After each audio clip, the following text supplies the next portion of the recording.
परेशान तो रहूंगा ना पार्वती, आखिर एक बेटी का बाप जो ठहरा। पार्वती, अब उसके हाथ पीले करने का समय आ गया है। पर हमारी आनंदी तो अभी सिर्फ 9 साल की है। अभी तो उसके पढ़ने लिखने और खेलने कूदने दिन है। देख पार्वती, लड़कियां पराया धन होती है और जितना जल्दी इन्हें घर से विदा कर दे उतना अच्छा है। कल से आनंद की पढ़ाई लिखाई। पर बाबू, इसमें मेरी क्या गलती है? आप मुझे पढ़ाई करने क्यों नहीं देते? तेरी गलती है कि तू एक लड़की है। लड़का होती तो क्या बाबू? लड़का होती तो क्या? ऐ लड़की, ज्यादा जबान ना चला, नहीं तो जबान हलक से खींचकर बाहर निकाल दूंगा।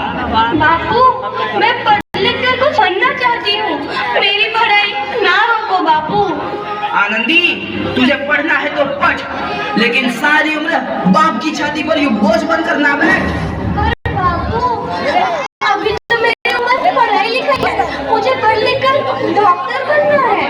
पढ़ाई पढ़ाई पढ़ाई, आज तो तेरी काम तमाम करके ही छोड़ूंगा। ये ले। नहीं बापू, मत छोड़ो बापू। मत छोड़ी। बापू, ये तुमने क्या किया? तुमने मेरी इन किताबों को ही नहीं फाड़ा बापू, मेरी किस्मत फाड़ दी, मेरी किस्मत। ये काफी किताबें ना लड़कियों के हाथ में तो सिर्फ मेहंदी अच्छी लगती है, मेहंदी। पर बापू, मैं लड़की हूँ तो क्या हुआ? लड़का और लड़की तो हमारे दोनों आंखों के समान होते हैं। चुप कर आनंदी, और यह एहसान मान कि अब तक जिंदा है तू। कहीं बचपन में गला दबा कर मार दिया होता तो यह तेरी बकबक नहीं सुननी पड़ती आज। पर बापू, मुझे चूल्हा जलाना अच्छा ना लगे है। देख छोरी, जितना जल्दी हो तू चूल्हा जलाना सीख ले, उतना ही अच्छा है तेरे लिए। और हाँ, तेरा ब्याह तो होगा, वो भी कल के कल। अपना जीवन है तुम्हारी यह कहानी। आंचल में है दूध और आंखों में है पानी। मुझे माफ कर दे बेटी, तेरे बापू के जिद के आगे मेरी माफ कर दे बेटी, मुझे माफ कर दे। इस प्रकार 9 वर्ष की छोटी उम्र में आनंद का विवाह गोपालराव जोशी से हो गया। बाल विवाह एक सामाजिक कुरीति है और इस कुप्रथा का शिकार होना पड़ा आनंदी को। 5 वर्ष बाद आनंदी 14 साल की हो गई है। उसके घर एक शिशु ने जन्म लिया है। देखते हैं आगे क्या होगा। देखिए ना, क्या हो गया है? इसका मतलब तो अंगार की तरह तप रहा है। इससे तो बहुत तेज बुखार है। आप बिना कुछ भी बोलते हैं, दीजिए मुझे। माधव, जल्दी से वैद्य जी को बुला के लाओ। जी, अभी बुला के लाओ। ये तुम क्या कर रही हो आनंदी? भगवान की विभूति लगा रही हूँ। बस करो आनंदी, ये सब अंधविश्वास है। अरे आप यकीन तो कीजिए, भगवान की कृपा से इसका माथा ठंडा हो रहा है और बुखार भी उतर गया है ना बाबू? देखिए, दीजिए मुझे। उठो बाबू, आंखें खोलो, तुम्हें तुम्हारी माँ बुला रही है। आंखें खोलो, देखिए ना इसे क्या हो गया है। आंखें भी नहीं खोल रहा। आंखें खोलो बेटा, आप चुप क्यों है? आंखें खोलो बेटा, आंखें खोलो। आनंदी, हमारा बेटा कभी आंखें नहीं खोलेगा। नहीं, ऐसा नहीं हो सकता। मेरे बेटे को मुझसे कोई नहीं छीन सकता, कोई नहीं छीन सकता। पागल मत बनो आनंदी। माधव,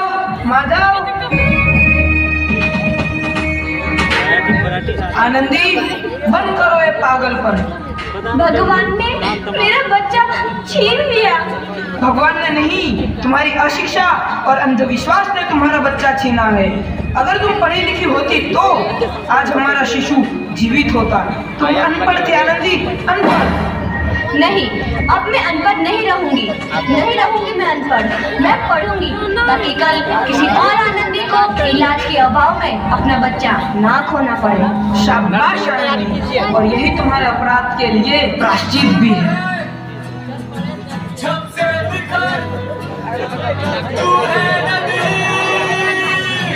आनंदी, तुम्हारी 12वीं का परिणाम आ गया है।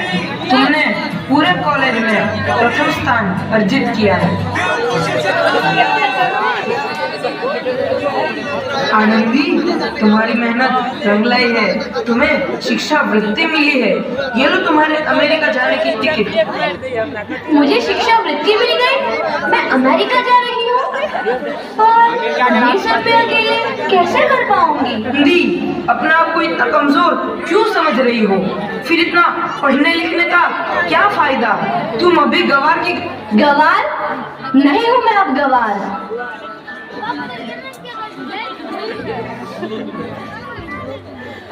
कहानी तो इस प्रकार 7 अप्रैल 1883 को आनंदी अमेरिका के पेंसिल्वेनिया के लिए रवाना हुई और 3 साल बाद उन्होंने डॉक्टर ऑफ मेडिसिन की उपाधि प्राप्त कर ली। इधर आनंदी के पिता की तबीयत बहुत खराब है। आगे क्या होता है देखते हैं। लगता है अब मेरे जाने का समय आ चुका है, तो मैं नहीं बचूंगा। ऐसा मत बोलो। शहर के सिटी हॉस्पिटल में अमेरिका से डिग्री लेकर एक बड़ा डॉक्टर आया है। एक बार वहाँ चलकर दिखा लेते हैं। हाँ, सही बोला भैया। कम से कम दिल को तसल्ली तो मिल जाएगी। हाँ हाँ, चलो चलो जल्दी हॉस्पिटल चलते हैं।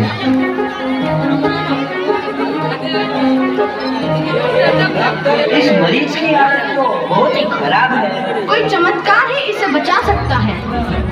ऐसा मत बोलो भाई। डॉक्टर साहब कब तक आ जाएंगे? कल तक मैं लो आई डॉक्टर मैडम। डॉक्टर मैडम जल्दी देखिए, मरीज की हालत बहुत ही खराब है।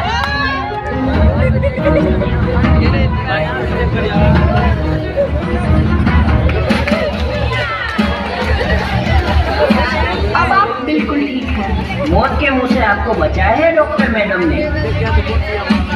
डॉक्टर साहब ने मुझे बचा लिया। मुझे मिलना है डॉक्टर साहब से। डॉक्टर साहब नहीं, डॉक्टर मैडम बोलो। डॉक्टर मैडम, उन्होंने ही तुम्हें जीवन दान दिया है। लो आ गई डॉक्टर मैडम, मिल लो उनसे। डॉक्टर मैडम, आपका बहुत बहुत धन्यवाद। आपने मेरी जान बचाई।